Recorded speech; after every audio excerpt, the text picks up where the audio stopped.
I'm going to be talking to Dr. Bruce Lourie, president of the Ivey Foundation and adjunct professor of the School of Public Policies at Queen's University, about the importance of building a national electricity system in Canada. Welcome to the interview, Bruce. Thanks, Markham. Great to be here. Well, look, we're transitioning off fossil fuels. This is a global process. We're probably in now the third decade of the global energy transition. How important is it to modernizing the Canadian electricity system to provide, expert modelers are saying we're going to need 2 to 3 times more clean, cheap electricity by 2050. Do we need to fix the current national grid, or is it fine the way it is to handle that expansion? Yeah, sure. No, certainly there's quite a lot of work we need to do to get to the point where I think we'll be able to take advantage of all of the electrical end uses that we're going to need. So if you can just imagine, the majority of cars being electric, the majority of buildings being heated with electricity, it really is a monumental task. And, Canadians, for the most part, I think are pleased that our electricity system is about 80% decarbonized right now. But we're still, when you use the word national grid, we don't have anything close to a national grid. We have a lot of very isolated regional grids. And so we're going to have to put a lot of effort into figuring out how to better connect those, modernize those, invest in transmission, smart grids, et cetera. So a lot of work to do. So part of that comes out of the Constitution. Energy and resources are the purview of the provinces, not the federal government. And so that's the way our electricity system has evolved. We have provincial and territorial systems, not a national system. And provinces trade mostly north and south in electricity as opposed to east and west. What are the benefits of better integrating our, those regional grids or provincial grids? There's a huge number of benefits, and we actually saw that quite recently in Texas with the cold snap earlier this year. And Texas is one of the, and I think the only state in the United States that isn't part of a regionally coordinated electricity system. So if you imagine Canada, we're kind of like, a bunch of Texases with these very independent electricity systems. And as you say, it's all kind of rooted in our constitutional arrangement. But imagine if every province decided to build roads wherever they wanted them, and the Trans-Canada Highway didn't connect. It's just, we can't continue to take this isolationist sort of parochial view to electricity. So the benefits are, it's going to be cheaper to decarbonize if we're more integrated. We know that systems are more reliable, with the greater integration. And ultimately, the overall system cost will be lower for people, with greater integration. So there's many examples, real world examples and studies that show that these are the basic, basically the basic truths. More reliable, cheaper, easier to decarbonize. Now, there have been attempts, in the past to have these kind of conversations, and the provinces, frankly, have not been very enthusiastic. Many of the provinces have crown corporations running their electricity systems, so they guard that jurisdiction jealously. What can policymakers do to advance the idea of more national grid integration? Well, I think first off, going to your last question, we need to understand the benefits. We need to understand why this is going to be good for Canadians. And, I was on the boards of our Ontario Power Authority, an independent electricity operator here in Ontario for many years. And, they're, incredibly well-meaning people, but they have the mandate to deliver electricity to the province. There's no, virtually no mandate to look beyond the provincial borders. In most provinces. Quebec, may be an exception, Manitoba a little bit, where you see, certainly for Quebec, really understanding the benefits of exporting electricity to the big demand in the US. So we need more of that thinking. But I think what it's going to take is actually an understanding, first of all, the understanding of the benefits, and then new kinds of governance models. So again, if you look at the US, you look at Europe, you look at Australia, there are regional bodies that coordinate electricity planning, transmission planning, new sorts of rules around the free trade of electricity, the need, transparency around, building projects and financing projects. So, all of that I think we need to do. And probably in Canada, it's going to be like what we talk about, kind of like an East grid and a West grid. We're not going to connect the entire country, but we need to connect the country where it makes economic sense. So one of the problems is, of course, that we have no forum to have these kinds of discussions. That we need, I think, and I've written about this, political leadership to advance this conversation. We do have, beginning in 2016, the PanCanadian Framework on Clean Growth and Climate Change, which the Prime Minister and the premiers get together and talk about these kinds of issues. Is that the sort of institutional framework that might work, or do we need something else? Well, I think I would say that might be a model for going forward. I'm not sure that's the exact organizational structure, but let's say, for example, we had some kind of pan-Canadian electricity, organization of some kind. I think it actually needs to be very focused on this mandate versus climate change broadly and clean growth broadly. We really need to get the people with expertise in the provinces that understand the electricity systems, understand the regional differences. It is one of the challenges we have. Almost every province has quite a different electricity system in terms of the market structure, the makeup, the supply mix. It's really is very different.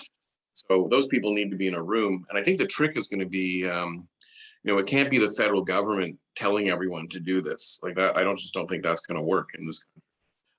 We need the provinces that will understand the benefits to drive this, get together in rooms, Quebec, Ontario, Nova Scotia, New Brunswick, et cetera. And certainly if you look at the West, the opportunities for both Saskatchewan and Manitoba to decarbonize using clean electricity in BC and Manitoba. I mean, it's like literally a no-brainer. And but they have to be in rooms together, working on this, not fighting about it in the media. Right, and it seems like this solution or this issue has to start at the political level. So since we're in a federal election, I've been over the party platforms on energy and climate change, and of course there's a little bit about electricity. A lot of it is around renewable energy. The parties are promising to put money into that. One or two of them have promised money for interties between the provinces. In fact, the current government has put a couple $2 billion aside for that in the budget. That's great. But are they really addressing this issue? And should it be a much higher priority in the campaign than it currently is? Without question, it needs to be a higher priority. And, transmission interties are part of the solution, but that is, very much an immediate near-term modest step toward where we need to get to. We actually need to start looking at what is our electricity system going to look like in 2050? How is it interconnected regionally in Canada? How are we connected with the US? I mean, we have huge opportunities also, if we do it right, to export our power to the US. For the most part, power in Canada is much cheaper than in the United States. And even you'll hear often how Ontario has the most expensive electricity in North America. That's actually completely false. If you look at California, even Chicago, all the big cities, Chicago, Los Angeles, New York, they pay far more for their electricity than we do, and they've got a lot more carbon in their electricity. So this is a true competitive advantage for Canada. I frankly can't understand why the provinces or the federal political leaders aren't looking at this as a tremendous opportunity for Canada to really get in the game. Biden's looking at investing like literally trillions of dollars into new national grid infrastructure, and for some reason we're just not having the conversation here. And I think part of it is, to go back to your point, the federal leaders seem afraid to want to raise this issue because they know they're just going to get slammed by the provincial premiers for stepping on their toes in their jurisdiction. but the provincial premiers are not coming to the table to figure this out for themselves either. So, we've got to get through that, kind of, juvenile political deadlock that we have in this country on so many issues, and, have an adult conversation about the future of a strong competitive electricity market. Now, Bruce, Energy Media does a lot of reporting on American electricity issues, and I can say with some certainty that there is a very vigorous public debate going on right now about the future of the grid in the United States. And it's not just a particular state like Texas or California that's having, has had issues. I mean, the Americans seem to understand that in an electric future, the grid is really the foundation of the economy. And if you don't have a grid that can handle the electrification of your economy, you are at a competitive disadvantage. And the Americans are keen to catch up to China. So they see this as a national energy security issue, a national energy competitiveness issue. But it's not just the political leaders that have driven this debate. This has really been driven from, I wouldn't say the grassroots, but I mean, there are think tanks and organizations and so on that have been having this debate for years. We just don't have the equivalent in Canada. And maybe what we need is we need to have this debate amongst non-government, non-political actors in Canada and create a parade that then the politicians can get out in front of. What do you think about that? Well, yeah, that's a good question for me. We've been active in an organization that is about to launch called Canada Grid, and the idea is exactly that. How do we get businesses together that are going to, benefit from this? NGOs, labor, civil society, environmental groups, who all understand what the benefits are going to be for them, for their members, how they operate. And I think, as with, a lot of big issues and big conversations, they frequently start outside of government. Governments understand that people want to have the conversation. And, and frankly, I think there needs to be a little political pressure applied right now to get some of our governments at the table. But your point about the United States couldn't be, I think, more important. The United States is gearing up big time, massive investment of dollars. But what I think we don't recognize often in Canada is what you were touching on, which is the extent of institutional capacity in the United States to work on these issues, to bring people together. If you look at just New England on its own, there's regional electricity system operators, there's regional reliability councils, there's regional governor groups that help coordinate electricity planning, there's regional emissions trading programs. Like they already think regionally, and they're very coordinated, very sophisticated. Groups like Americans for a Clean Energy Grid, for example. Like we just don't have anything like that in this country. So there's no way we're going to be able to stay in the game and compete if we don't sort of up our own game. Yeah, I would agree wholeheartedly with that. And I think that Canadians need to understand this is a pocketbook issue. Yeah. This, in 10 years, 20 years, 30 years from now, your job may depend on it.